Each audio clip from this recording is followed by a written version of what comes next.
want to talk about the attachment theory as it relates to the anxious, codependent attachment to the narcissist and that paradigm. And like I say, those are just two ends on the same spectrum of the devil's scheme. And so what happens in the attachment theory is they've studied children from their infancy the whole way through their lives, and they got an understanding of what happens. And basically, the faster that the parents respond to the needs of the child, the more securely attached they will be. And the slower that response, right, the more insecure they'll be. And when you heap on abuse, neglect, abandonment, these kinds of things, then obviously the child's going to be more wounded.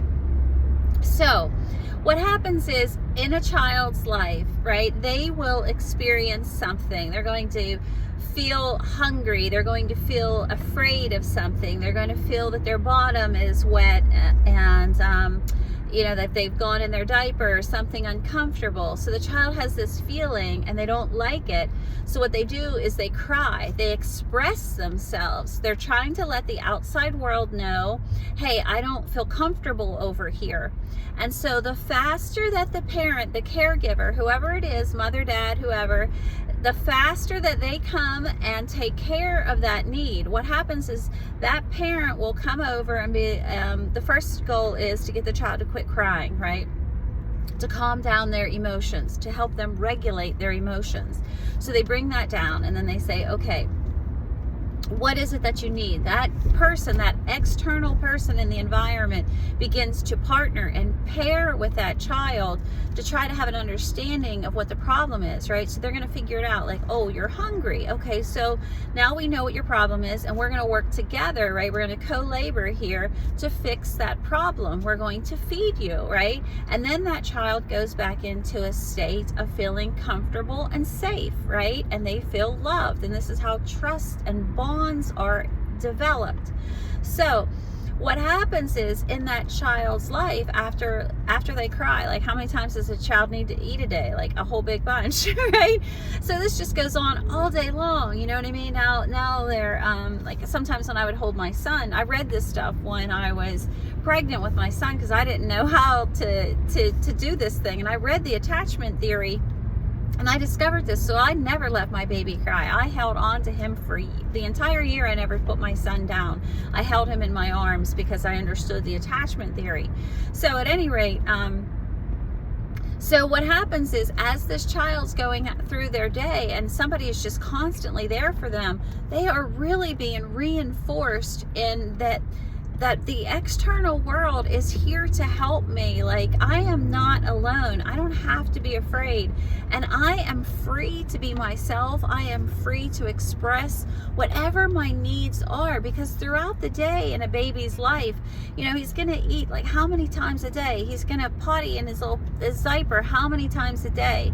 And like I was trying to say, I was like rocking my little boy to sleep one time in the rocking chair, and he was like sound asleep, everything is blissful, and all of a sudden he just starts screaming and crying, and I'm like, what the heck is wrong here? And what happened was, the way that his little arm was, as I was holding him, his arm fell asleep, and then I guess, I don't know, the circulation cut off to his arm, so now he felt that discomfort. And then when that blood comes back in again after I moved his position, there was all those pins and needles that you feel. So that was super scary and a little bit painful for the little buddy. His arm's fine to this day, but at any rate, he was really screaming and crying. So he discovered that in his life, no matter what his problem is, that his caregiver was going to be there, always going to be there to help, no matter the issue.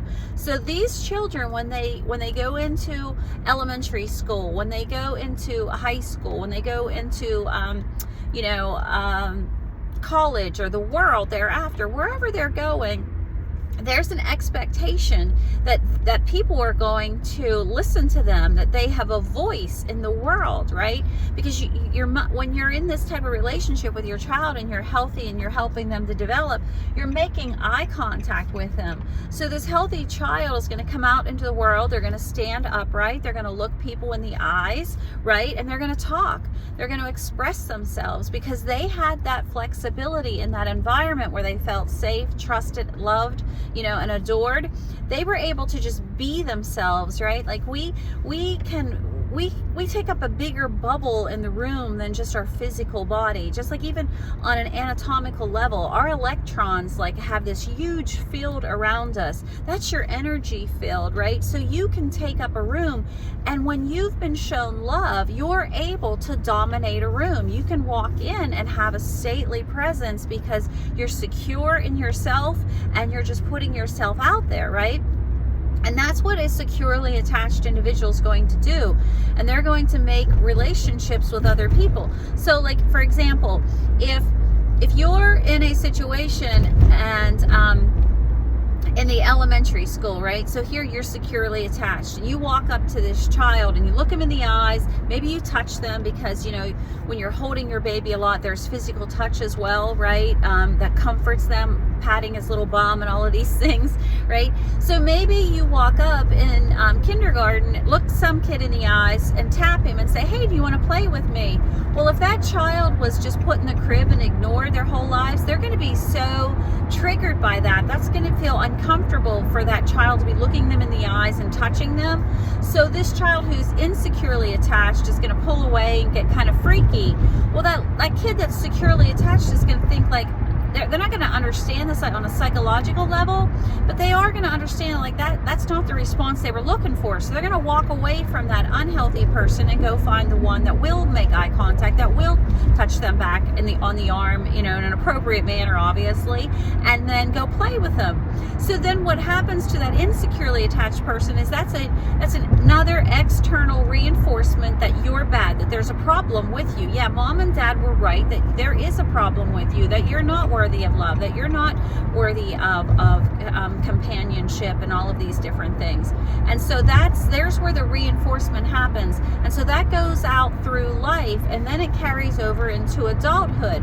And by the time that that child who was loved enters a room for an interview or for the job or for a meeting or whatever, they expect that everybody in that room will pay attention to them when they speak. They will walk into that room with intention and purpose, and they now know that they have a message to deliver to the world. It's not just like, hey, will you play with me type of thing. No, I'm so valued in my own perspective and my own paradigm because I have had a life of people valuing me, right? And I've had a life of me valuing me. So when you walk into that boardroom, you command it, and you expect people to pay attention to you because you know that you have something to give the world, right? You have been doing this your entire life, so you're extremely comfortable. So you're going to be very unsettled as a securely attached person when there's somebody disrupting you. When you're trying to talk and somebody's over there like making some nonsense in the room, no, you're not going to be having it, right? You're going to like settle that person down and say, no, let's get back to the agenda. Let's get back to the plan and the purpose that we have for this meeting. Like, you got to pay attention to me, right? I'm here. And the same thing goes for relationships with a securely attached person. They're going to show up in that same capacity. They are not going to settle for the nonsense. They're not going to settle for the confusion, the mistruths, the half truths, the lies, and all of the gaslighting and all of the I don't knows, like when you talk to people, the word salads essentially, right? They're not going to have time for people who are playing games and manipulating, right, and trying to control situations. They're just not going to have time for it because they have learned in their lives that their life is valuable. So the person that's insecurely attached, going back to that childhood, right, where the parent didn't care when you cried. They just put you in the crib and they didn't meet your needs. You were there crying and crying. And that's what they showed in the research in the attachment theory, as it was very difficult for the researchers because they would have to sit there and they couldn't help. Like if a single mother was like trying to get the door with her groceries, they weren't allowed to help. If the child was crying and needed something and they're just busy cooking and whatever, they were not allowed to help. They just had to sit there and be quiet. And so in these households where the parents like took the child and put him on like one end of the trailer and the child's just down in the crib screaming and crying and the parent is like doing absolutely nothing, they even talked about how extremely difficult that that was to witness and to not stop it from happening. But what happens there is, it's just like smoking. When you smoke, your body's going to tell you, hey, this is bad for you. You're going to cough. But if you keep smoking, the body says, okay, you're not going to help me. I have to try to resolve this by myself. And that's what happens with the child when he's crying and crying. He realizes, like, nobody's coming to help me. I'm here alone. There is no help. There is no rescuer. There's nobody that's going to join in with me, and they shrink back. Remember I told you about how that securely attached person expands their being into the room and into the space, and they're free to be themselves. Well, the insecurely attached person is not able to do that. They're not able. They shrink. They come in on themselves, and they try to figure out everything on their own, right? And so what happens from this insecurely attached position, whether you're going to be the dominant person or whether you're going to be the submissive person, is a decision you essentially make. So from that, and most of the time the women go to being on the softer end and the men go to being on the more dominant side, but it's not always, right? But that's the general positioning. So that's how you birth out an anxiously codependent woman, and you birth out a narcissistic man. Because in those environments where they were insecurely attached, like the parents didn't care, so the child was shut down to their emotions, they disassociate, they're dysregulated, their brain is now like not even functioning properly. It's too painful for you to think that your caregiver like really just truly doesn't love you. So that's why they disassociate, okay? And so their needs are not being met. Their feelings are shut down, right? Nobody cares about your feelings. You don't even explore them yourself. Nobody wants to hear about it. And on top of it, there typically always is some type of abuse and neglect going on. There's always some type of abuse that comes along with that neglect, whether it's verbal, sexual, whatever it might be, physical abuse. Those kind of always work together. And so then that child really now is on their own. And when they're in that environment, like I said, they pick a side. Like if you're going to rise up and be strong, right, you're going to be the one like, okay, and in order to make it in this world, you have to be tough. You have to beat everybody down, and you can't let anybody else have their neck, their boot on your throat, right? So you're going to be the one that puts your boot on everybody's throat. That's when the narcissist is born. I am at the top. I am at the head of this paradigm. I am in control. Nobody's going to control me, because if I get controlled, I'll go back to that fear, that neglect, that abandonment, that place that really destroyed who I am. Right? And that's why they can't have relationships. That's why the narcissist is just bent on, control, absolute control and domination. And they can't see that there's anything wrong with them, because that's too painful, right? This is way too painful of a place to be.